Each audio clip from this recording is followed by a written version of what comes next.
Good morning. Raise your hand if everything hurts. Ow. The privilege getting older.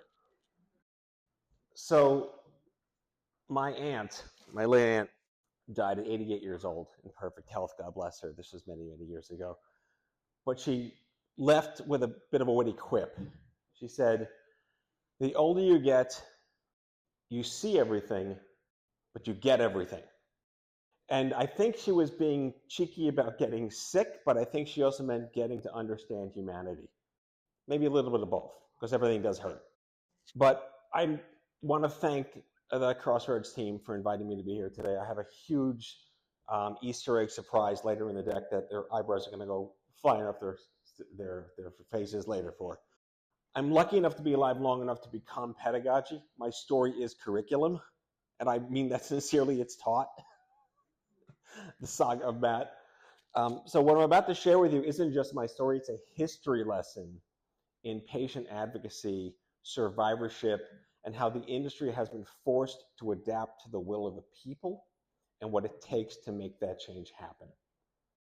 So obviously, everyone starts naked and afraid.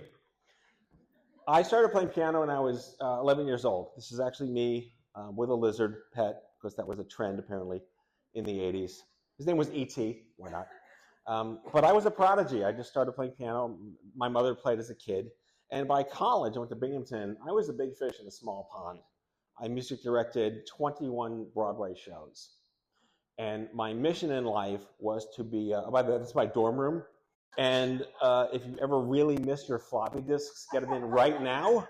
I wanted to be John Williams. That was my goal. I was a film composer. I was writing for television. I was writing for symphonies and orchestras. And I knew what I wanted to be when I grew up at like 19 years old. So, of course, man plans, God laughs. And then one day, after getting back to my senior year, I started in September of 95. Yes, I should know this. I'm telling the story. I noticed that my left hand couldn't arpeggiate. If any musicians know, arpeggiating means the speed at which your fingers can run up and down the keys and play quickly. And for no reason, it was just not what I remembered it being. That's weird. I'm 21. Who cares? I'll just figure it out. But then I realized I'm a lefty. I realized I was a lefty. I knew I was a lefty. But I realized that I couldn't, like the pen, I couldn't sign my name as fluently as I used to be. That's weird. I'll just sign my name with my right hand because I pretend to be ambidextrous, and that's great. But then I had that laptop. I'm that nerd. I had that. That's a hard stock photo to find. But I had that laptop. And I had typing. So I couldn't play, I couldn't write, I couldn't type, right? So I went to the campus physicians in 1995, and can anyone guess what I was prescribed? You're all right, Robitussin. Finally, I started to have like real symptoms because no one thought a 21-year-old could possibly have anything wrong with them. See where I'm going with the history lesson here? And finally, there might be something wrong with Matt.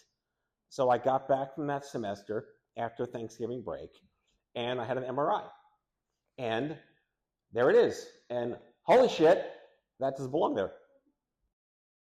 90s story, I was told about this tumor on an answering machine.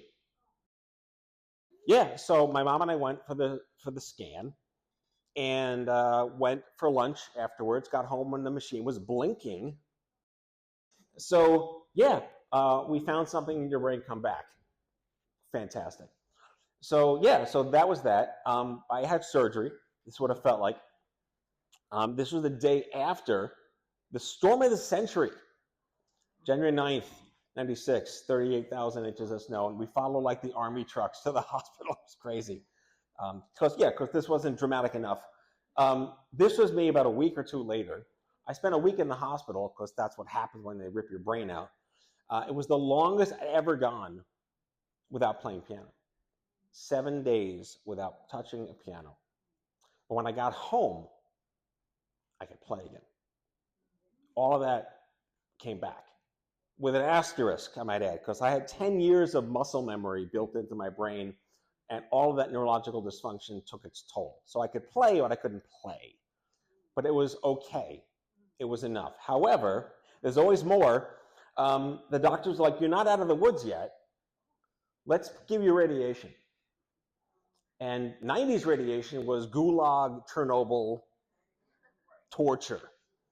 I couldn't think of any other appropriate 80s metaphor than the easy bake oven. Or shrinky dinks? Anyone? Shrinky dinks? Okay. I'm sorry. You see the theme going on today. But that wasn't enough. So I had 33 treatments of craniospinal radiation. And man, did that ruined everything. But then, of course, they're like, wait a minute, let's do some chemo.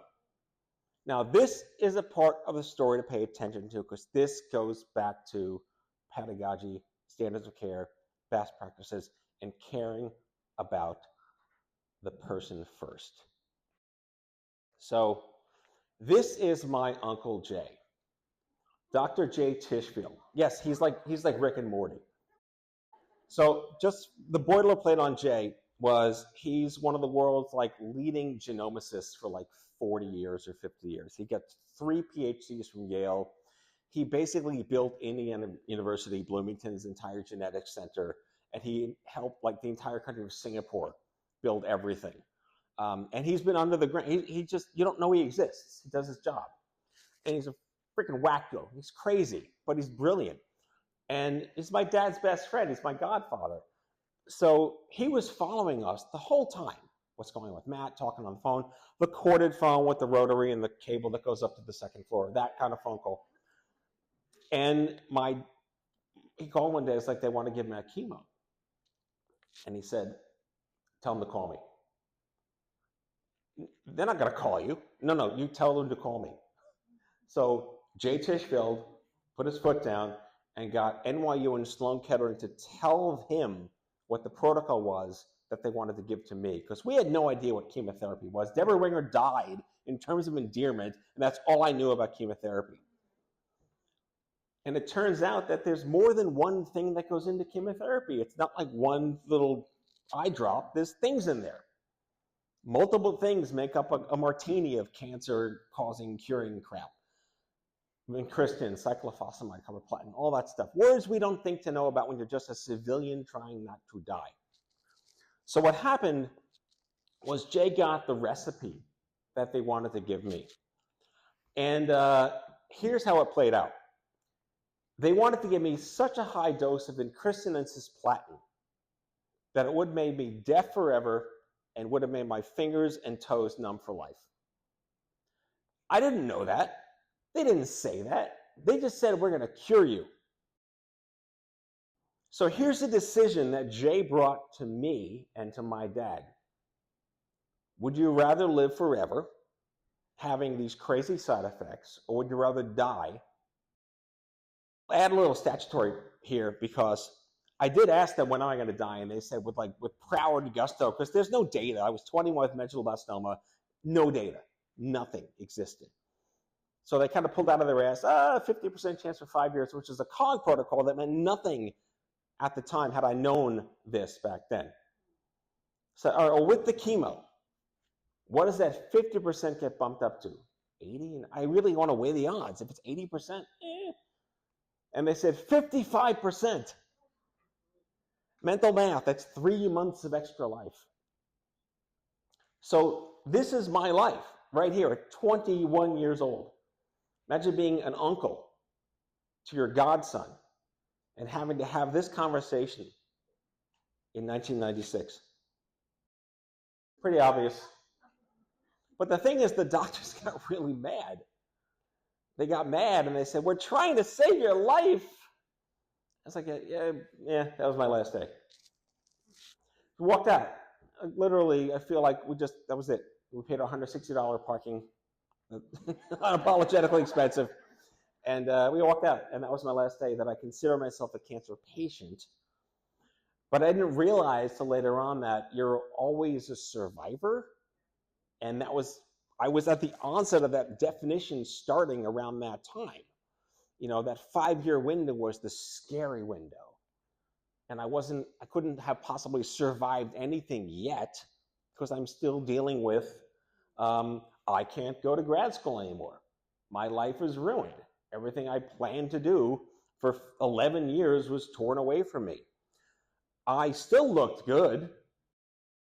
My mom's like, well, at least your head's in good shape. All right, fine. I'll own that. These are my two roommates at Binghamton on the day we graduated, and the school let me graduate.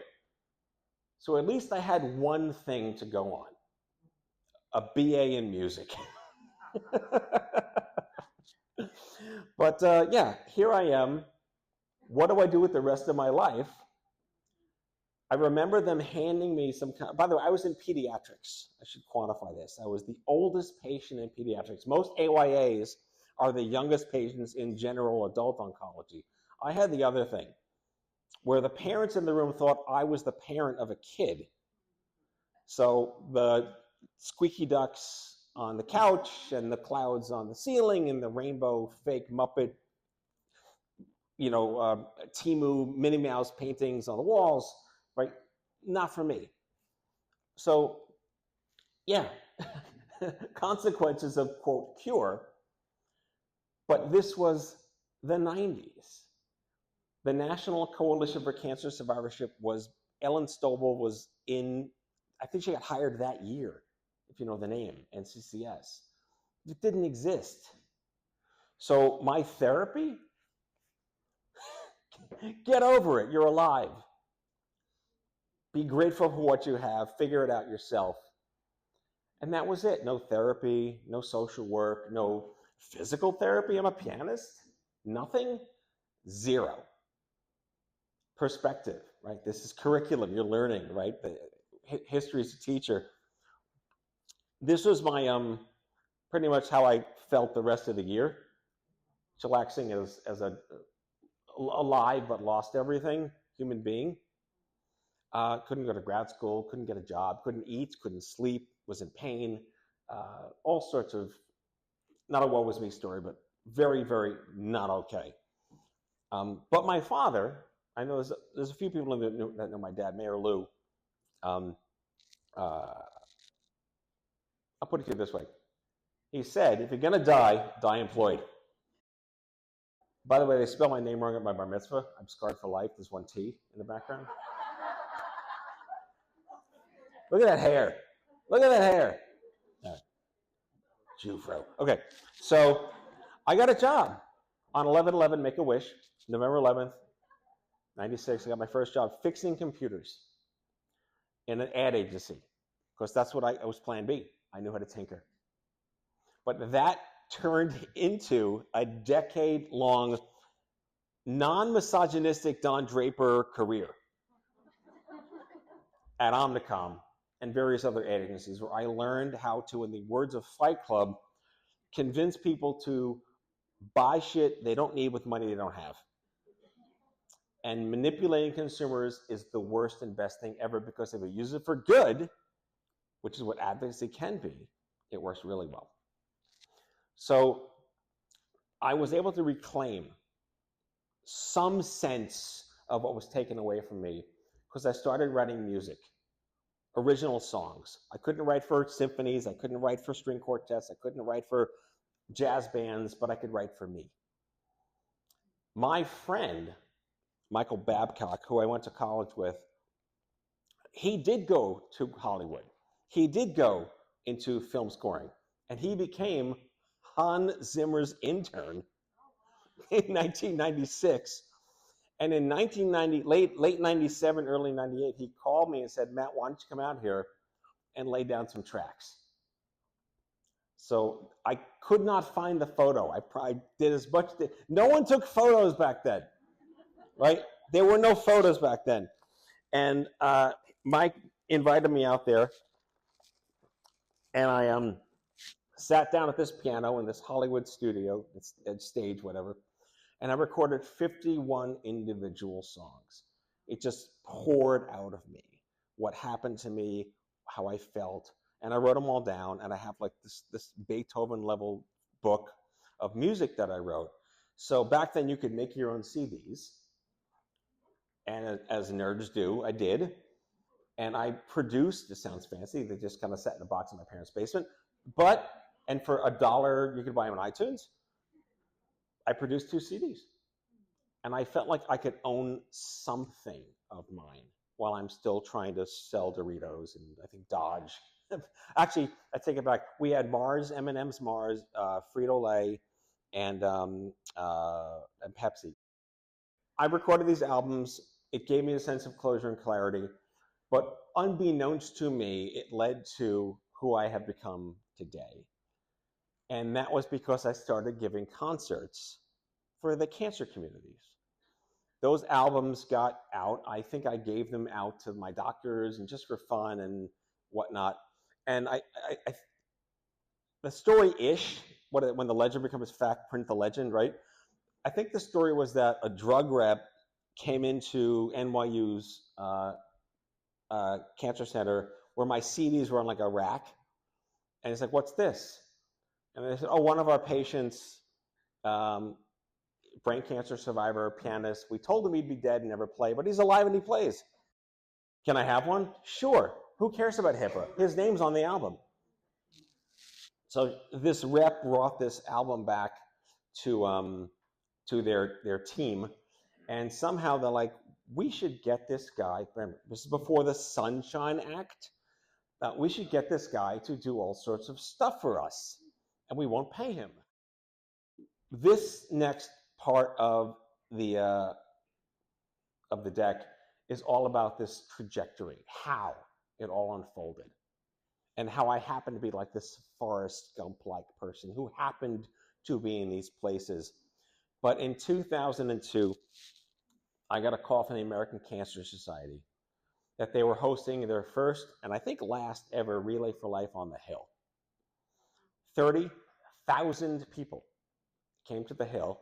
All 50 states showed up with these massive booths, 25 booths in front of the Capitol, and I got to play and open for 30,000 people. And I couldn't print enough CDs. And this was a seminal moment because it showed me, and this was kind of like the spark that started to plant the seeds for ACA. Started. It took 10 years, but it started. From this, I met Craig Lustig. Craig is someone upon whose shoulders I stand, and that's a theme of everything I talk about, is we stand upon shoulders of people we don't know, and they stand upon shoulders of people that we still don't know, and they might not even know. And people stand on my shoulders, and that's a privilege. Craig Lustig is a crazy story about peer support. He ticked 7 boxes the day we met. He's bald. He's Jewish. He's from Long Island, downstate. He had brain cancer in his 20s. He went to Binghamton. He was in my a cappella group, and we didn't know each other. That's 7. Craig was on the board of directors of the National Coalition for Cancer Survivorship, and he introduced me to Ellen Stovall, who became my mentor as I started to de-velcro myself from the madman world and learn what it meant to be a cancer advocate, because that was the question he asked me. He said, "Matt, how would you like to be a cancer advocate?" What the fuck is a cancer advocate? It basically means that the next year you won't get Robitussin for brain cancer. Done. I'm in. Sign me up. Where do I go? So I became involved with NCCS, and I actually performed at the Ribbon of Hope Gala, and that's me with the late Ellen Stovall, God bless her. And I was like, DC politicians? This is cool. Back then.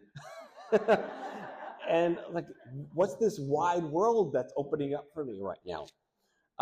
It then got me to, and Genentech, not a sponsor, of course, I disclaim that here, but they didn't pay me to perform at ASH.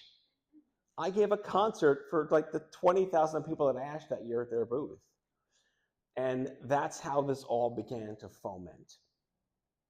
Now, the next slide is my big reveal. 20 years ago, I was here. I spoke at the Wellness Community event, and I want to acknowledge Eunice Jadlocki, who many of you may know. but she also became a huge big sister mentor to me at that time. And I know she couldn't be here. I know that Amy's going to text her a bunch of photos, but I wouldn't be who I am without the people upon whose shoulders I stand, and Eunice was one of them, and the Wells community was there for me when I needed it, among many other groups, but they stood apart. Then Livestrong came along, pre-Lance downfall. This is pre-Lance rising, and the wristbands. But they did something so incredibly, I would say, underrepresented in the history of cancer advocacy. They put together a summit, the Livestrong Summit. It was bold, it was daring, it was brand new, and it was a risk. Can we get 1,000 randos to show up in Austin and hope something happens? So sure enough, Craig's like, you're coming with me. I packed in your luggage, I'll go with Craig. I showed up and I met so many people. Like, where the hell have you been? And that was like the origins again of survivorship and dignity and quality of life. And Livestrong was a great brand. As a madman, it was a great brand. It united people. It helped us face one direction. If you weren't sick, you didn't pity people. You were proud to be part of something that everyone gave a shit about. And it unified Gen X in a way that I didn't realize was possible. So the closet sociology, anthropologist in my head was like, there's something here. And the same year, they inaugurated something called the Livestrong Young Adult Alliance. This was the spark. This was the tinder that gave birth to the young adult cancer movement because of Livestrong and the people who I met that were there. Some of whom are in this room, by the way. And I still keep in touch with many of them. And it was from this moment that they came up with these two, I'm going to say, archaeologically historical documents that detail specifically what needed to happen to build equity, quality, and dignity into the best practices, standards of care, guidelines, ethics, morals, and outcomes of Gen X, including a strategic plan, which I'm going to get to later in the slide deck because there's a happy ending for that. That was the birth of Stupid Cancer. Two people.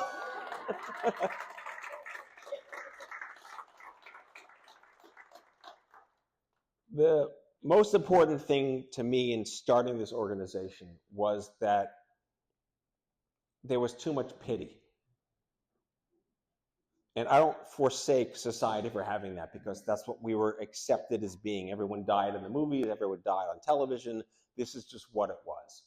Livestrong was the spark that gave the idea that it's possible to laugh at it, to poke fun at it, to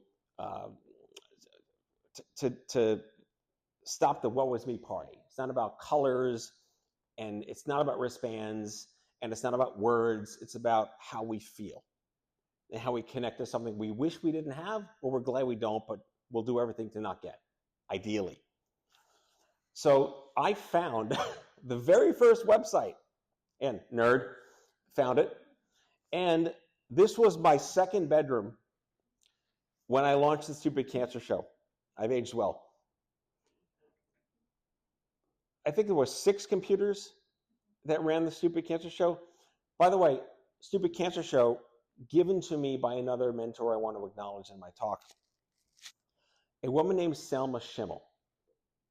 Selma was a young adult survivor from the 1980s and 90s, but she started a nonprofit called Vital Options, which was the first terrestrial AM radio cancer talk show. And she traipsed thousands of pounds of equipment from conference to conference to conference to cover ASCO, ESMO, ONS, whatever, and gave away CDs to the attendees. When her organization was approached by an internet company, we want to take your show onto the internet. She's like, what's the internet? Matt, come over here. Matt, how would you like to take my show to the internet? I said, yeah, but I'm not going to call it this. I'm going to call it this. And she's like, okay. Selma gave me the platform to launch the Stupid Cancer Show. She passed away 10 years ago, another woman I want to mention, who is part of the shoulders that I stand upon. I have lived a charmed life that I'm terribly privileged to have. I could never have done it without the wisdom of crowd and the people who believed in me and the people who I believed in, and the absolute, utter, complete dropping of egos and missions to fulfill something that needed to happen, which was that Gen X needed a seat at the table, but we needed the chair first. We needed the room first to put the table on, to have the chair, to sit in the chair. And that's where this all started from. CancerCon, which, by the way, shameless plug, although I don't, it's in DC this year. First return to the East Coast since 2011. Very proud of CancerCon. But giving birth to the country's first young adult cancer trade show in 2008, the radio show, our leadership councils, what it took to get it off the ground was nothing short of a miracle.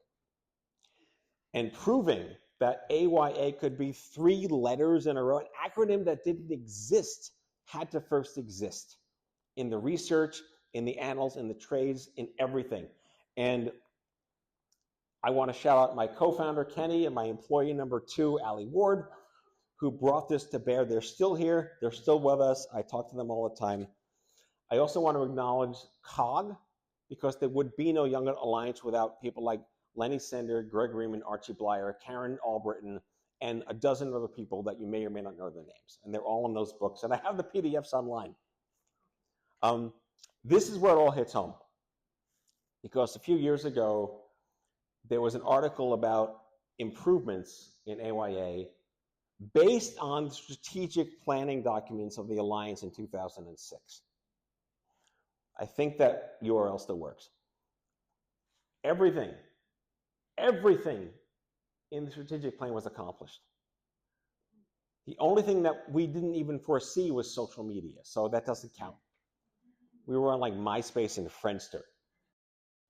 But this is what advocacy means to me, and this is what I believe advocacy should mean to people that are doing this because they want to, they have to, they need to, and if you don't do it, it won't get done.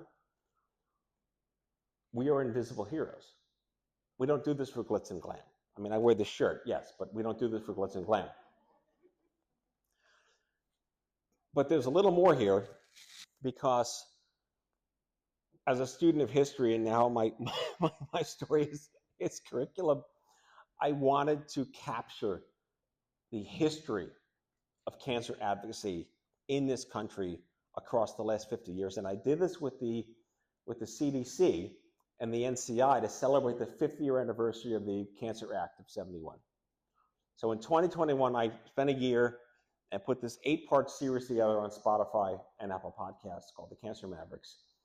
It is a history lesson. Who are these people? How did this happen? The Black Panthers held screenings with Harold Freeman in Harlem, right? Shaming President Nixon with $100,000 ads in the New York Times.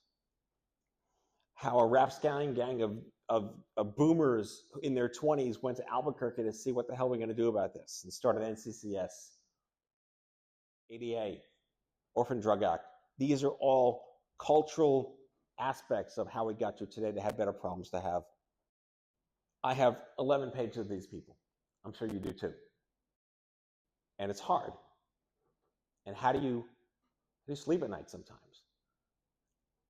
And you figure out a way to do it, because if you don't sleep, you can't do it. You can't do your job to help these people. But again, if we didn't do it, it wouldn't get done. So that's the universality of things. This country's fucked up right now. We got to have gratitude for something. And just being above the grass is good enough for me right now. My wife thinks I've aged well. I think she's aged well. I'm going to tell you my IVF story because I'm infertile. No surprise. But it's an advocacy story from Livestrong. And it's literally how a bill becomes a law.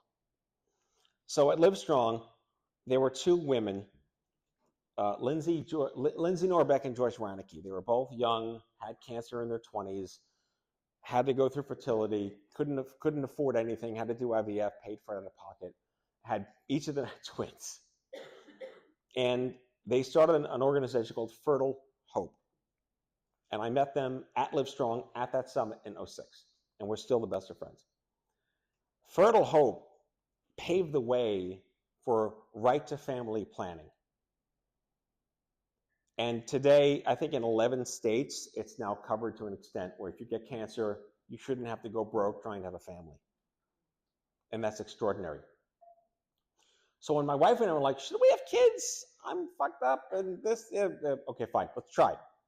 So I called Joyce and I called Lindsay and I talked to my wife and I, Jess, and said, all right, here's what you do. You're going to go see this guy. It's like at a Goodfellas. There's a guy in the corner. Say the password. So we go to RMA New York and we meet this guy named Dr. Benjamin Sandler, who looks like a combination of Ben Stiller and Adam Sandler, I shit you not, to this day. And he said, all right, let's make you parents. Like, how? All right, and this is like the greatest Jewish BOGO story, I swear.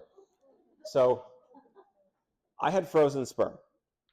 But picture like a 21-year-old kid scared to death who's dying, say, here, have a cup and go have fun. Nothing's coming out. Like dust. Dust came out. Mist. So the frozen sperm were worthless pretty much, but they did say to me, if we thaw them out and we jerry wife and we get the eggs, we'll see what can happen, $30,000.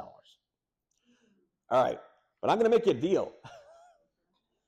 For $10,000, let's give you a sperm test today. Find any sperm that has less than 3 heads. Jerry wife anyway, and do the ICSI and not the IUI. So if barely fertile was here, right, go down like 2 basements, and that's where I was.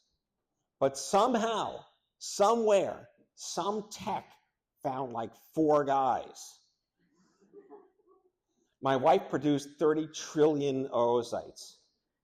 So that was not the problem. By the way, she had 1 ovary from a nephrectomy. So, miracle story. You have two embryos. We have 4 embryos. 2 are little nicky, and 2 are fine. Let's plant 2. You might get 1. 20% chance to get 1. Boy-girl twins. 0.5% chance. 2 for 1. So my final thoughts before we're going to do a quick Q&A with Kat is the secret to life is to clean up nice, make it look good, but never look under the hood. Really, never give up. What's the point? This is life. You got to live it. You pick your poison. You find the one thing that matters most to you, and you do it. I like the cat poster when you're going through Hell Keep Going, but it's a cat poster, so grain of salt with that one.